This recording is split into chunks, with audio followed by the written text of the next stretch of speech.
Bugun biz Qarshi shahridan 14 kilometr uzoqlikda joylashgan Nishon yo'lidagi Nur dachaga kelganmiz. Bu yerda sotiladigan hovlimiz bor. 16 sotixdan iborat. Tashqi taraflarini ko'rishingiz mumkin. Juda ham ajoyib joyda. Endi to'liqroq tushuntiramiz. Xo'p, endi to'liqroq tushuntiradigan bo'lsak, bu yerda darvozaxona yonida mehmonxonamiz joylashgan. Joyi dachadan kirib kelaverishda ozgina endi egalari nomerini qoldiraman. Egalar bilan gaplashib kelsalaring bo'ladi. Bu joyni narxini egalari bilan maslahatlashgan holda qo'ya olmadik. Uzunligiga 40, eniga 40, ya'ni 16 sotix deb aytdim. Tashqi fasadlarini ham ko'rishingiz mumkin. Tashqi fasadlari ham chiroyli qilingan va endi xonalarni ko'rsatadigan bo'lsak, bu yerda artizanlar urilgan ekan. Suv kelib turibdi, mana ishlab turibdi.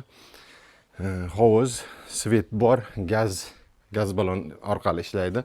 Bu yerda bitta xonamiz, bu yerda ikkinchi xonamiz, bu yerda esa uchinchi xonamiz. Mana shu uyimiz sotuvda.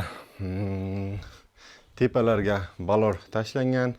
Kimga qiziq bo'lsa, bemalol kelib ko'rib olishlari mumkin va bu uyni nishonlik og'aynalaring, do'stlaring bo'lsa, bemalol tashlab qo'ysalaring bo'ladi. Va nishonda do'mi borlar bo'lsa, barterga ham imkoniyati bor, ya'ni kelishamiz deyishyapti. Mana shunda uy izlaganlarga bemalol jo'natib qo'yib, bizga like bosib qo'yishni unutmanglar.